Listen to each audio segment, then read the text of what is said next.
Good evening, ladies and gentlemen.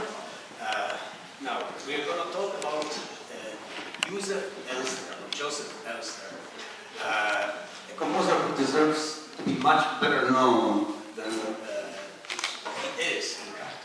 Not only because he was a teacher of Chopin, but because of his own compositions. He was a very prolific composer, and was just like 12 years younger than Mozart. So he was born at a time when the classical music was still reigning, when it was still developing, where there was a big shift from Baroque style of counterpoint into the style of melody and harmony. And actually, it was not the wish of his parents that he would be the musicians. His father actually was a very skilled carpenter, and so much that he even produced musical instruments. But his wishes for the son was that he would become a priest. First, when the time for studying came, Józef Elsner started studying theology at the university in Warsaw, or what they called it in Principal.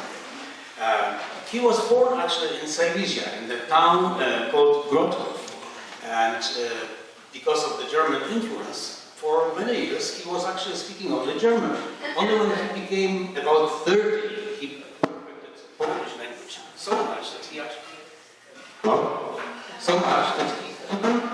wrote two important theses on the Polish language, and especially one which was dealing with Polish language used in opera, because by then people were arguing that Polish language was not suitable for the opera. It could only be done in Italian, well, maybe German. Well, he argued very successfully that not so. Now, after he started studying theology, he, convinced his father that, maybe it would be better to be a doctor. So he switched to studying medicine. And with the idea of continuation of his medical studies, he went to Vienna. But in Vienna we had Haydn, we had Mozart, we had Beethoven. Very soon he decided, now he's not going to be a medical doctor, he wants to be a musician. He came back to Moravia, to the town called Bern, and played there the violin. But very soon he was offered a position as a Kapellmeister, or conductor, of the opera in Lviv, which was called back then Lvov. And very quickly started writing opera as well. And that was by many composers considered that writing an opera is the ultimate goal for a composer. But before he got to that period of writing operas, he actually wrote quite a lot of instrumental music. So, since we are talking about the composer, let's get familiar with the music as well. I want to show you a first movement of this sonata for violin and piano in D major, opus 10, number 3. Let's just listen. Let him speak for himself through his music.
actually wrote his first opera in both, called Ibrahim and Abdullah, or actually Ibrahim und Abdullah, because it was still in German language. Actually the theater in which he was a Kapellmeister was a German theater. However, a few years later, to Lwów came Wojciech Bogusławski. Bogusławski was widely considered later like the father of Polish theater and Polish opera in a sense of libretto drama. He was very moved with the talent, musical talent of Elsner, and asked him to write the opera for him, but in Polish. And back then, Elsner replied, well, but my Polish isn't good enough to write music to Polish text. Well, Bogusławski was not moved by that. He said, well, if you want it, you will do it. Just do it. And, well, we know the phrase, right? Just do it. Well, Bogusławski already said that back then. And Elsner actually put a lot of effort to become an expert in Polish language, and especially in setting music, and especially for singers, setting words with music in Polish language. He wrote a very important thesis actually about Polish language and how the accents and rhythm of Polish language should be set into the music. So from then, he composed a lot of operatic music in Polish language. But after about 9 years in Lwów, Bogusławski was invited to come and take control of the National Opera Grand Theatre in Warsaw. And of course, he took his favorite composer with him. So they both moved to Warsaw. Still, by then, Elsner was still considered mostly a composer, successful composer of instrumental music. So I'd like to present to you a little bit more another piece of his, which would be the first movement from the piano quartet in E-flat major. Okay.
gives you an idea that, in fact, musicians of the time considered him a great composer, and rightly so.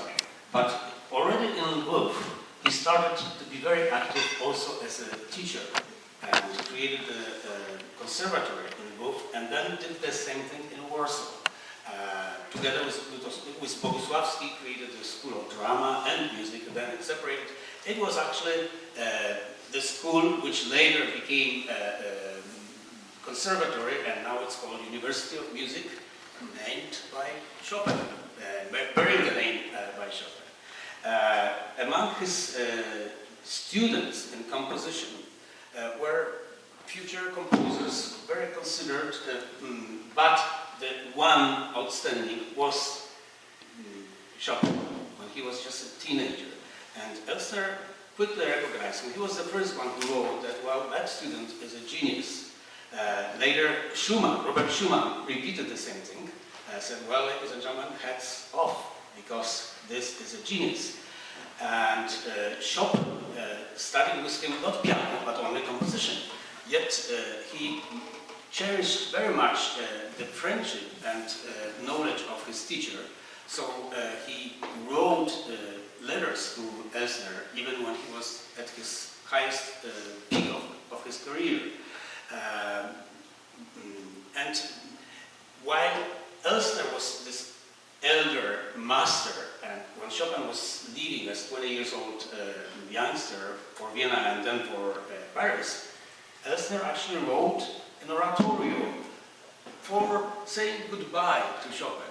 And it was performed by his colleague students, Chopin's colleagues, while they were waiting for the coach to take Chopin on this trip.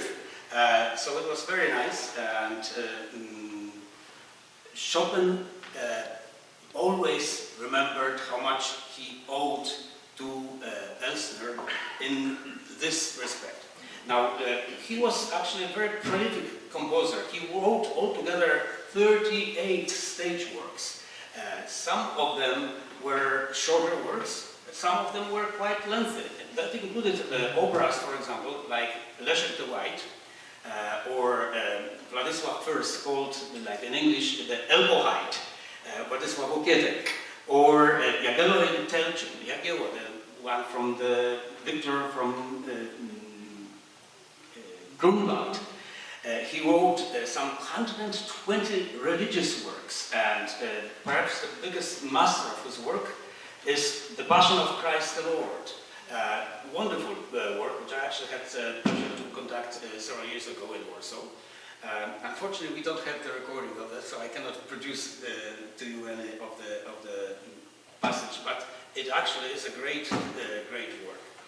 Now, in his works in stage, he often wrote those works which were shorter. And as composers did at the time, and sometimes still do, when they had a specific performer, they would write a work for this performer. And so he did. He wrote some works especially dedicated for a very good bass, who was the soloist at the opera. Or like what he called a duo opera, where there were just two characters. And that is the piece which we are going to perform on Sunday. Which we perform on Sunday. In English it would be called Echo in the Woods. Because it's basically for two singers, soprano and baritone. It's a very interesting concept.